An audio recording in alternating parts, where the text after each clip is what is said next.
Hello, my name is Rivkah. Rivkah in Hebrew it's Rebecca, and I was born in Romania 67 years ago, but by the Lord's grace I was born again in 1962. My family was a Jewish family, traditional Jewish family in Romania. And I knew the Jewish tradition, but I didn't know the Bible. I didn't, because in Romania it was a communist regime at that time. So at school, of course, they didn't taught us religion, but the communist theory and all the other things. And at home, I knew the Jewish tradition, but I didn't know the history of my people. I didn't know the Bible. And one day when I was in a sanatorium because of my handicap, I had poliomyelitis at 1.5, when I was 1.5 years. And then I had to go to a sanatorium to have some treatment for my handicap. And the Lord provided that I was in the same room with a Gentile girl. And I didn't know by then what means to be believer, what means to be born again, nothing, I didn't know. But she knew that I am Jewish, so she didn't dare talk to me about the Lord Jesus. She only gave me some hints, but I couldn't do anything with the hints she gave me. And afterwards, she received a visit of some young people from Bucharest. She was from Bucharest. And they came, and she only recommended me as being the girl that is in the same room with her. And she said they are my friends, but I didn't know then that they were also from the assembly, that they are believers and all that. And then I had to go back to my hometown because I was studying there. And she stayed more in that sanatorium. But in the winter of 62, she came back to her home and she invited me to spend the winter holidays with her. And it was 31st of December 62. It was New Year's Eve, and I thought they are going to celebrate that as in the world. I thought they are going to dance, they are going to drink, they are going to be merry and all that. I didn't know anything about faith. And to my big surprise, I saw that they do something else. They didn't drink wine, they didn't smoke, they read the Bible, they preached the word, and they were very, very happy, but not in the worldly way. So I didn't know what to do with that. I heard also that they were singing about the Lord Jesus and their hymns and all that. And after everything was finished, my friend, Adriana, she was called, she actually passed away on 13th of April 2011, unfortunately, but she went to the Lord, so she's all right. And she asked me, what do I think about what I saw there? So I said, well, what by example, what do you mean? And she said, well, that we are calling each other brother or sister. So I said, well, I thought that's what you are doing here in this part of Bucharest. Well, actually I was lying because I saw that many people came from villages around. So I thought maybe because they are farmers or something and not people from the town, maybe that's why they are calling each other brother or sister. But I was ashamed to tell her that, so I lied. And then she asked, and that we are talking about the Lord Jesus Christ. And I said, well, I thought that's because you are not Jewish. And she asked me, do you believe in God? So I said, well, I believe that there is a God. And said, do you pray to him? So I said, well, sometimes when I have toothache, I am asking, oh, God, please help me. That was prayer for me. Anyway, afterwards, the next evening, her parents came to pray in our room where I was with her. And they prayed. And then I started to pray again, but I think it was a hypocrite prayer because it was more for their ears than for God's ears, because I didn't know anything yet. But afterwards, a Messianic Jew came. His name was Isidore Luria. So he started to talk to me about Israel, about the Jewish people, and about the Lord Jesus Christ and all that. And afterwards I said, well, you want to convince me that that's true, that there is a paradise and that there is hell and all that.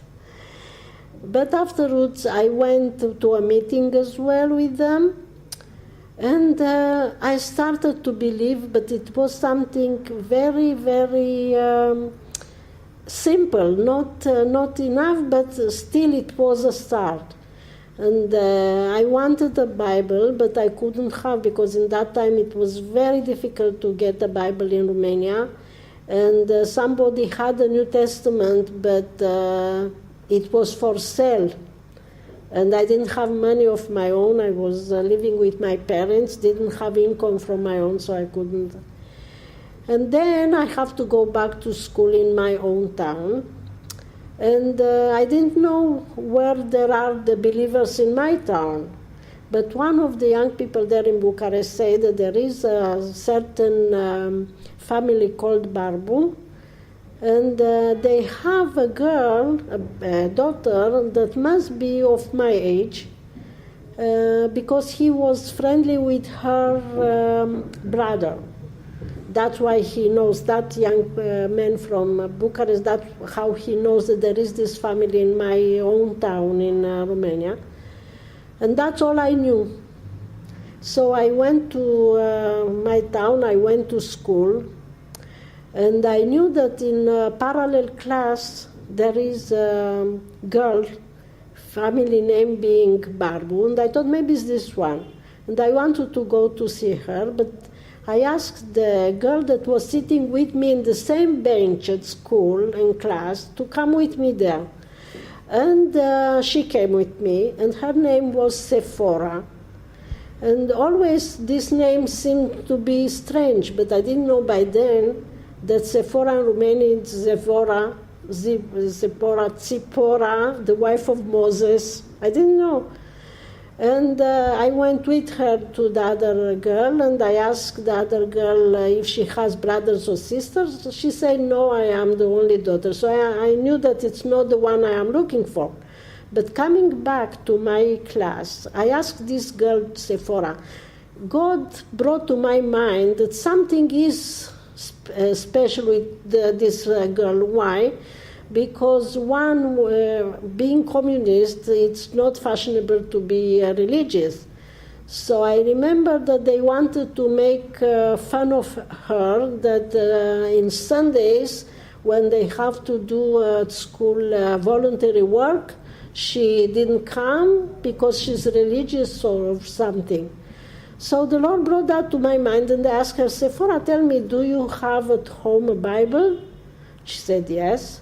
Said, did you have hymn books as well? Because in Romania, the believers used to have hymn books at home as well. They didn't have the liberty to go to the meetings always, so sometimes they were making some small meetings at home, so they did have. So she said yes. So I was so happy. The girl that was sitting with me in the same bench, she knew all about the faith. Why I'm saying she knew all about the faith? Because she wasn't a believer, but she was from a believing family. The parents were believer. They had 10 children, and this Sephora was the youngest. But of course, she knows what the assembly means, she knows what meetings are, and I asked her to take me to a meeting, to the assembly, and it was very, very, very nice. Afterwards, I discovered another girl, believing girl in the same school, and she used to bring me verses from the Bible written, because she didn't have a Bible for me, but that was I was feeding on. Anyway, what the Lord did, they demolished our house, because it was belonging to the state and not ours, and they gave us another house just next that Barbu family, the believers that I was looking for their daughter. So here they are next to our house. So then I met them, and but meanwhile my parents noticed that something has happened to me, that I was changed. And when I came from Bucharest, I didn't have a Bible, but I had brochures with the Gospel of John, only the Gospel of John. So I was reading that, and I knew, I think, 10 chapters by memory, because that was all I had. Anyway, my parents caught me with those brochures, so they threw them away, and they understood that something is wrong with me, because when I came, I told them that this family repented and they are believers, so didn't do anything to them. But when they saw that I am changed, they started to check on me. They started to check the letters that I wrote to the girl in Bucharest, Adriana, the believer, and all that. So it was very, very bad. Anyway, on a Saturday, because Sunday, the meetings are in Sunday morning. So and it was not studies at school in Sundays. I went. When my mother was not at home, I went to this family to read a little bit from the Bible at least. And they were preparing to go to the meeting, and I wanted to go with them, but I was afraid, so I came back. But when I came back home, my mother came, and she knew where I was, and she started beating me. Anyway, that is only a little example of the things that a believer Jew has to go through, because the family doesn't understand, and well, it's quite normal that they don't understand, but it's a long story, so I'm not going to tell the whole story, but it was very difficult that I didn't have the possibility to go to meetings. And then we wanted to come to emigrate to Israel, so my parents made all the the formulas and all things that we want to go to Israel, but we had to wait 6 years before we got the permission to go to Israel. But eventually the permission came, so I came to Israel, and my parents thought, oh, that's nice, all this rubbish will disappear, she will be in Israel, and everybody is Jewish there, they don't believe in the Lord Jesus Christ, so it's going to be all right. So the Lord is everywhere, especially in Israel. So he made many, many miracles until he kept me on the way. But I had to go to a school to study Hebrew, so I had to leave the parents' home. So I was there in this, it was in Haifa, this school, and it was an internal school. and I memorized only one address of a couple from Jewish believers that came from Romania, and they were living in Israel. So I wrote to this couple, and I said that I am in near to Haifa, and they asked a Jewish believer from Haifa, to come and see me, to visit me at this school. And she took me to the assembly in Haifa, and then in 29th of August, 64, I was baptized. And in that time, it was a Saturday, and I was baptized in the Sea of Galilee at Tiberias. And because it was a public shore, many people were there to swim and all that, so it was a journalist from a very serious journal in Israel, and he wrote an article. I have the copy until now, and in that article it was written that the Messianic Jews are about 250. So in 64 it was 250. And thank God now we are between 7,000, 10,000, I believe. Now I don't know all the believers in Israel, and I'm very glad about that, because in that time I nearly knew all the believers. And thank God the Lord was very, very faithful. I wasn't so faithful, but He held my hand, and until now I still with Him, and it will be forever. And thank God I belong to a good assembly, and I am waiting for His coming.